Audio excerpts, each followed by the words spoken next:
we thought we'd left behind centuries ago.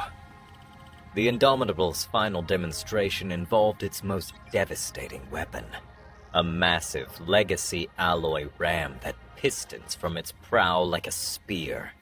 It pierced the largest target drone completely, the virtually indestructible material ignoring all attempts at deflection or defense. "Welcome to the new age of warfare," Ixthel said softly, "where victory belongs not to those who strike from furthest away, but to those who dare to close with their enemies. The age of the boarding axe has returned." Sergeant Kaz watched the new recruits struggle with their powered armor's weapon systems, mandibles clacking in mild amusement. The massive legacy alloy suits made them look like ancient war golems from children's stories, all sharp angles and reinforced plates. "Oh no, you're still thinking like a gunner," he chittered at one particularly frustrated soldier. "The plasma repeater is for suppression only. Your primary weapon is the shock maul." The recruit hefted the 2-meter staff of pure legacy alloy, its weighted ends crackling with kinetic amplifiers. "But, sir, isn't it primitive?" "Primitive won the last 3 engagements with the Blood Sun pirates," Kaz replied. "Watch." He activated his own armor systems, servos whining as enhanced muscles lifted a training maul. The weapon blurred as he demonstrated a standard combat sequence, blocks flowing into strikes, each movement designed to take advantage of the armor's strength amplification. "Legacy alloy changed everything," he explained between forms. "When armor becomes nearly impenetrable, combat evolves. Energy weapons disperse. Standard kinetics lack impact mass. But this..." He slammed the maul into a target drone, legacy alloy striking legacy alloy with devastating force. "This works. Pure physics. No fancy deflection fields or energy dispersal, just overwhelming kinetic transfer." The recruits practiced with renewed enthusiasm, their movements gradually becoming more fluid as they adapted to their suit's capabilities. Kaz watched with approval. They were learning faster than his last batch. They had to. The galaxy wasn't waiting for anyone to catch up anymore. His comm chimed with a priority alert. "Sergeant, briefing room. New tactical update from Fleet Command." The briefing room's holotank displayed footage from yesterday's skirmish in the Outer Rim. The recruits gathered around as Kaz highlighted key moments. "Notice the boarding sequence." He indicated the legacy alloy warships locked in close combat. "No more shuttle launches or precision docking. Modern boarding torpedoes punch straight through hull plating. Troops need to be ready for immediate engagement upon impact." The footage showed armored marines bursting from their boarding vehicles, shock mauls and legacy alloy blades meeting in furious close-quarters combat. Energy weapons fire scattered uselessly off enhanced armor. Traditional firearms barely registered against the reinforced plating. "This is why we train with melee weapons first," Kaz continued. "When you breach a ship's hull, you'll have seconds to secure your position. No time for ranged combat protocols, no room for traditional suppression tactics. You hit hard, hit fast, and keep hitting until you control the space." One recruit raised a manipulator. "But what about internal defenses? Point defense systems?" "Automated systems can't handle the speed of modern combat," Kaz explained. "By the time they target one threat, 3 more breach points have opened up. That's why ship designs have evolved too." He shifted the display to show vessel schematics. "Corridors are wider now, reinforced for close combat. Compartments are designed to be defensible with melee weapons. Some ships even mount internal barrier systems specifically to force boarding actions into designated kill zones." The footage continued, showing how naval combat had adapted. Ships no longer maintained careful distance. They closed aggressively, legacy alloy rams and blade arrays seeking vulnerable points. Combat happened at ranges that would have been suicidal just a few years ago. "This isn't about adapting to new technology," Kaz said. "It's about rediscovering old truths. Our ancestors knew that the surest way to defeat an enemy was to close with them, to engage directly.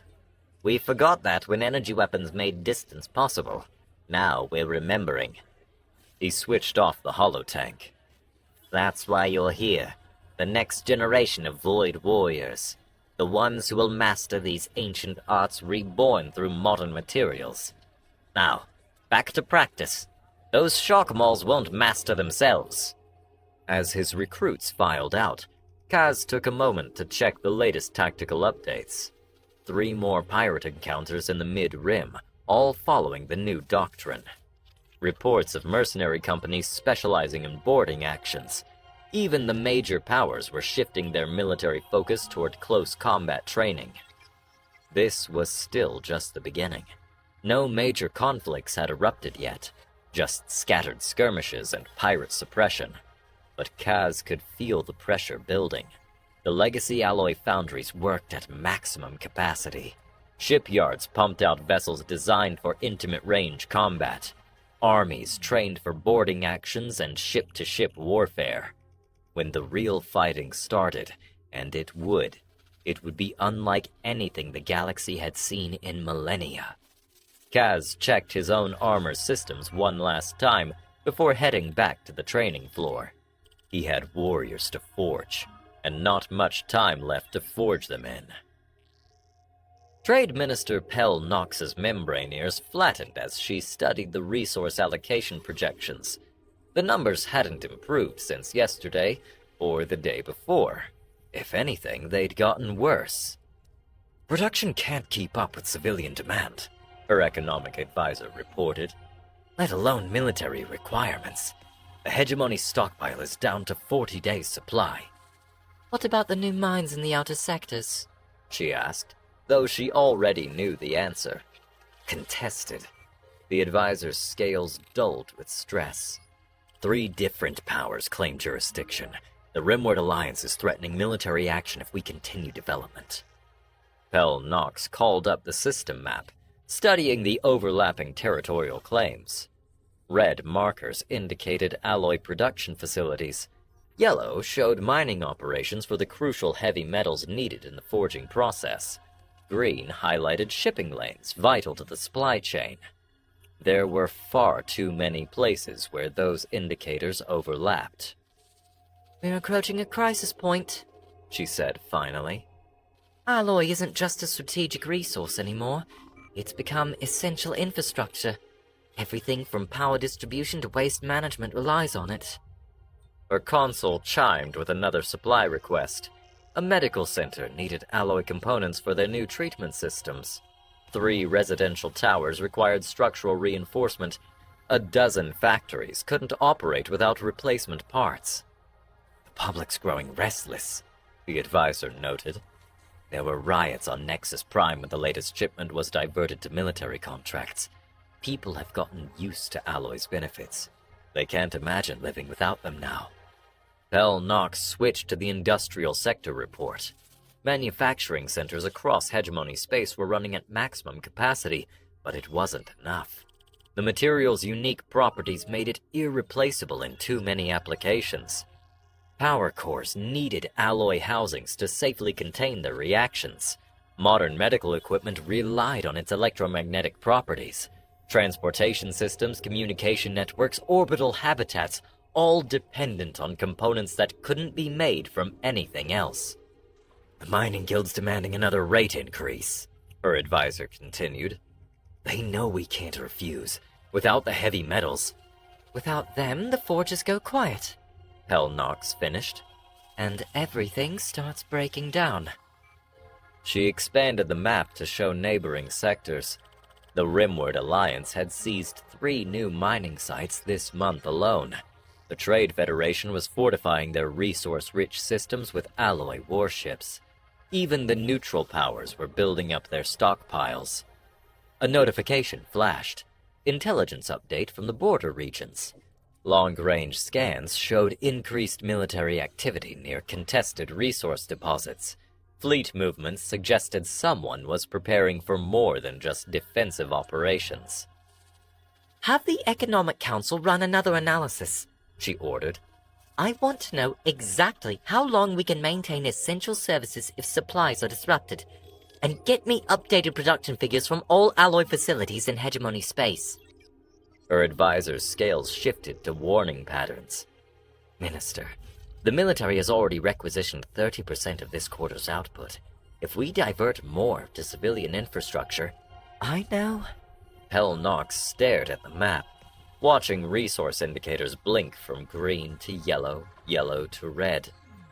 But we need to know exactly what we're facing, how dependent we've become.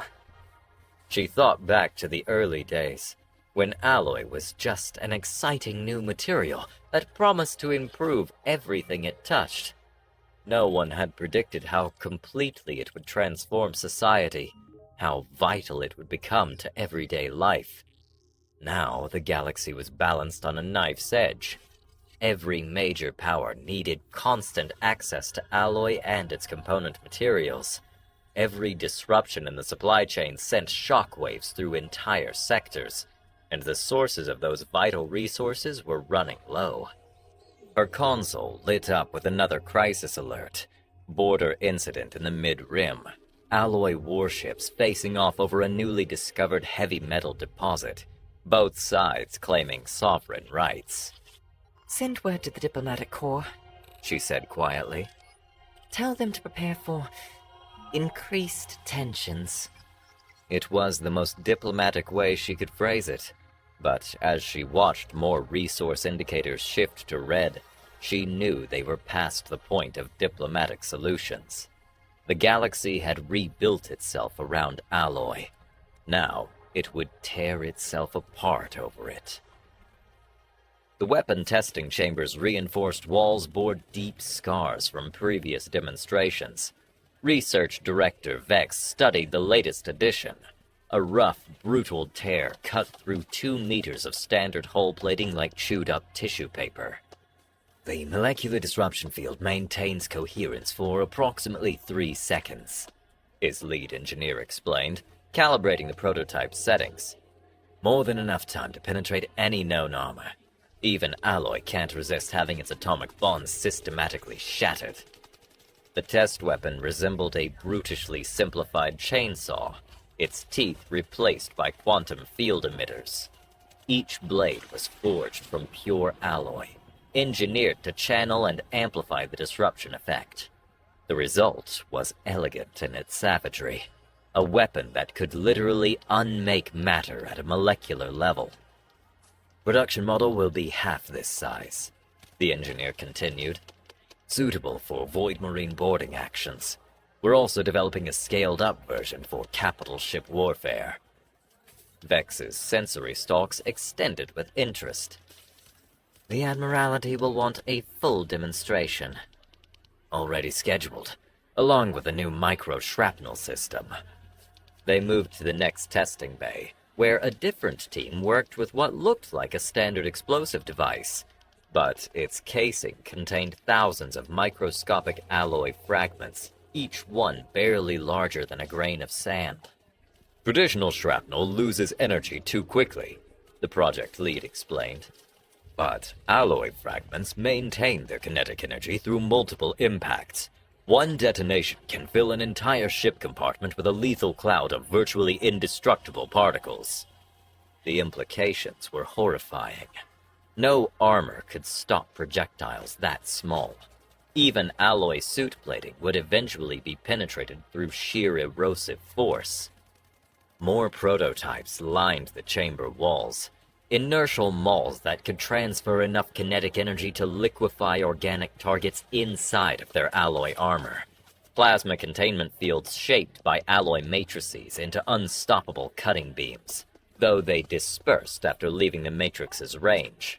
Rails of pure alloy that could accelerate projectiles to speeds that bent local space-time, so badly that they were rather inaccurate at distance. But distance didn't matter anymore. The Hegemony revealed their new boarding torpedoes last week, Vex noted, examining a schematic. Monomolecular alloy edges backed by graphitic drives. Cuts through hull plating like it isn't there. We're already working on countermeasures, his engineer assured him. Layered alloy plates with shock-absorbing gaps. Won't stop them completely, but it'll slow them down. Not enough.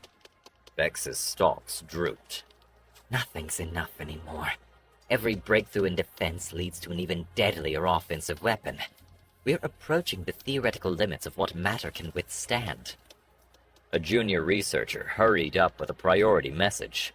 Another weapons test from the Rimward Alliance. Their latest alloy-enhanced warships had demonstrated some new form of close combat system that left no survivors to describe it. How long? Vex asked quietly. His engineer didn't pretend to misunderstand. Major powers will have all their new weapon systems nearly ready. Resource stockpiles are approaching critical levels. Border incidents are increasing. Weeks at most. Days, maybe. They watched the latest micro-shrapnel tests through reinforced observation ports. The target chamber filled with a glittering cloud of lethal dust. Each particle an impossibly sharp edge of indestructible alloy. Beautiful in its own way, like watching a star die. Prepare full documentation of all prototype systems, Vex ordered. Priority delivery to Fleet Command. They'll need to update combat protocols to account for... He gestured at the chamber of horrors around them. all of this. His engineer nodded grimly. They both knew what was coming. The weapons they'd created weren't designed for skirmishes or border incidents. These were tools of total war, built to overcome the near invulnerability that Alloy provided through increasingly devastating means. The next conflict wouldn't be fought with elegant energy weapons at relativistic distances. It would be intimate, brutal, decided by which side's nightmares proved more effective at negating the very defenses that had driven combat to such close quarters. In the testing chamber, another prototype activated. Its effects made Vex's sensory stalks recoil involuntarily. He forced himself to watch anyway. Someone had to remember what they'd done here, what they'd unleashed. The age of clean warfare was over. In its place would come something else. Something that would make the galaxy long for the days when combat was fought at safe removes, when victory didn't require you to see your enemy's face, as your weapon reduced them to their component atoms. Vex made his way back to his office, past more testing bays, more prototypes, more horrors wrapped in gleaming alloy shells. There was still work to be done. The war hadn't started yet. But in weapons labs across the galaxy, it was already being won and lost, one nightmare at a time. The bridge of the heavy cruiser Intrepid shuddered as another impact registered through its alloy hull. Captain Merrick's sensor stalks wavered at the proximity alert. 3 enemy vessels closing fast, already well inside the effective energy weapon range. But the energy weapons were only useful for sieges now. Long-range static targets that couldn't move out of the way. Even alloy breaks after days of continuous fire. "Helm, full power to forward sections," he ordered. "They want close combat? Let's give it to them." The Intrepid's massive bulk accelerated. Alloy-reinforced engines pushed it towards the nearest enemy ship. At these ranges, traditional targeting systems were nearly useless. Combat had become an exercise in raw momentum and point-blank devastation. The first enemy vessel struck their port side, alloy hull grinding against alloy hull. Boarding torpedoes launched from both ships simultaneously, punching through metal that could shrug off nuclear detonations. Emergency bulkheads slammed shut as the atmosphere vented from dozens of breaches. Multiple hull penetrations, his tactical officer reported unnecessarily. Enemy boarding parties engaged in sections 4 through 7. Our Marines are responding, but... A distant scream cut through the ship's internal comm. The tactical displays showed entire compartments going dark as micro-shrapnel detonations turned them into killing zones. Where Marines from both sides met in the corridors, molecular disruptors and shock mauls turned close combat into atomized horror. Through the bridge viewport, Merrick watched the second enemy ship closing for its own attack run. Its forward sections bristled with close combat weapons. Monomolecular rams, gravitic shredders, particle flares that could only be effective at distances measured in meters rather than kilometers. "Brace for impact!" he called, but it was redundant. Everyone knew what came next. The collision merged the two vessels like mating creatures. More boarding torpedoes struck home, more bulkheads sealed, more compartments filled with the sounds of close-quarter slaughter as Void Marines met in brutal combat.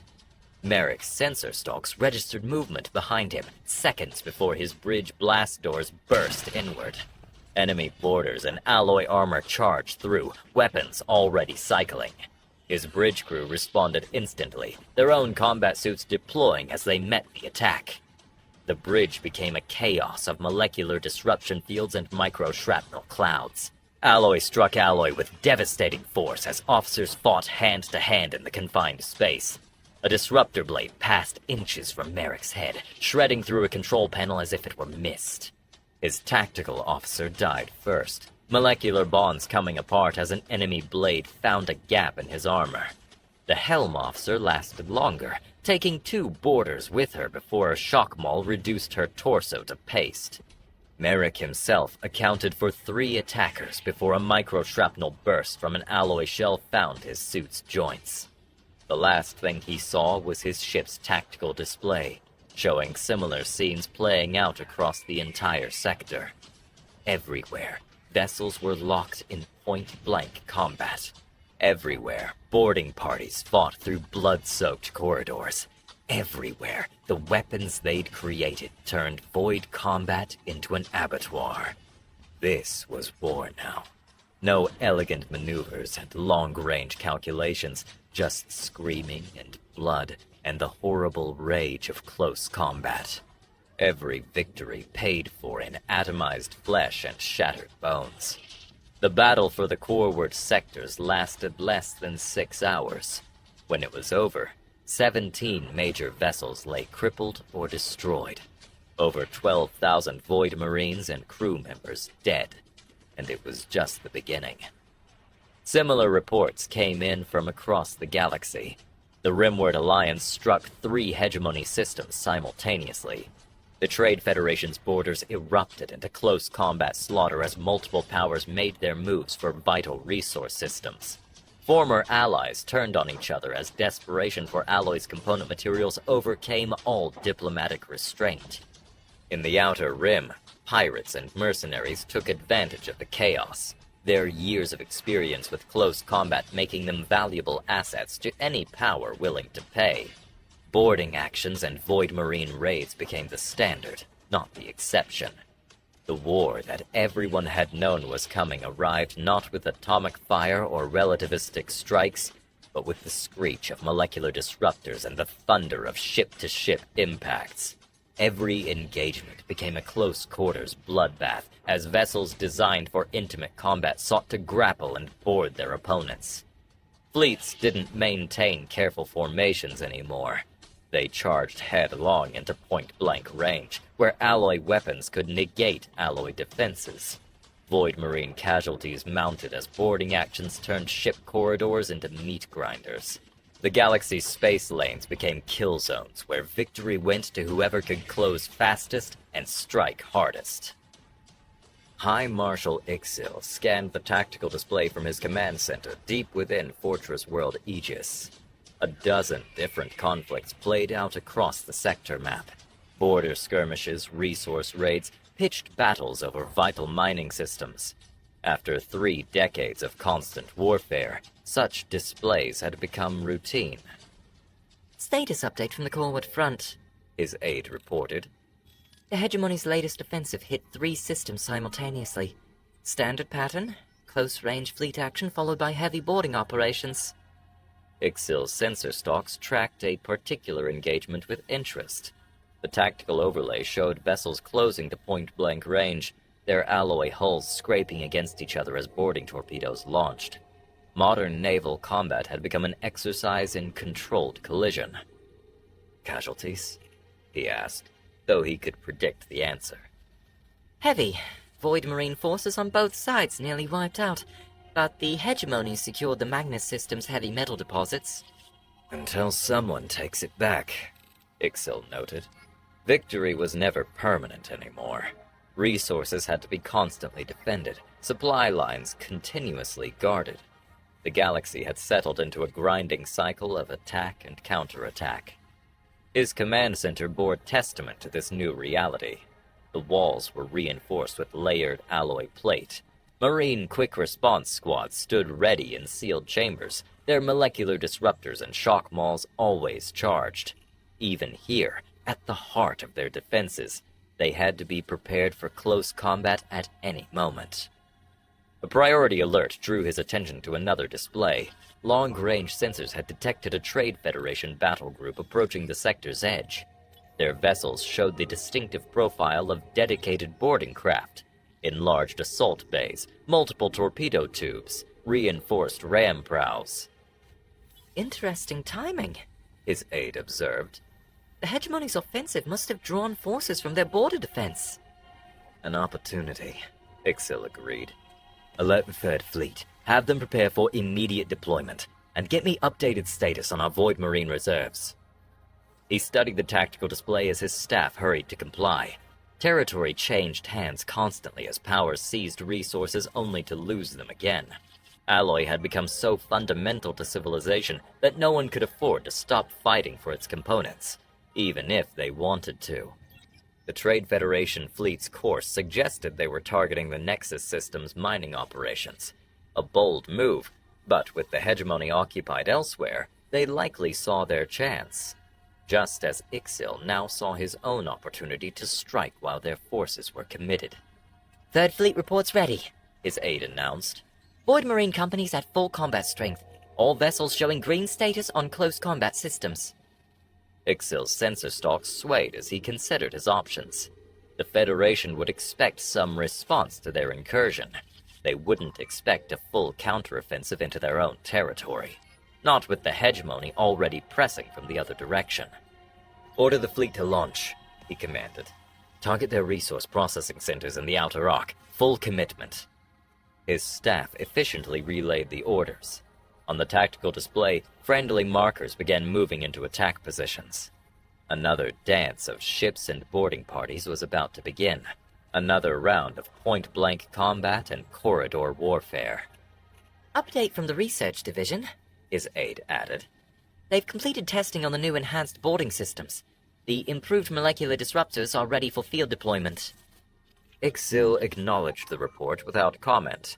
The weapons would get their testing soon enough. Every engagement now was an exercise in finding new ways for alloy to overcome alloy, for close combat to become even more lethal. Through his command center's armored viewport, he could see the massive shipyards that endlessly produced vessels of war. Factories that worked constantly to replace losses and upgrade existing ships. Training facilities where new generations of Void Marines learned the brutal art of close-quarters combat. This was their universe now. A galaxy where victory was measured in boarding torpedoes and molecular disruptor range, where every engagement became an exercise in controlled brutality. The Third Fleet's markers began accelerating on his display. Soon they would close with their targets. Alloy hulls would meet in violent embrace, and the cycle would continue. As it had since that first discovery in ancient ruins on a dead world. As it would until the galaxy ran out of resources or warriors to fight for them. In this age of alloy and death, peace was a long-forgotten memory.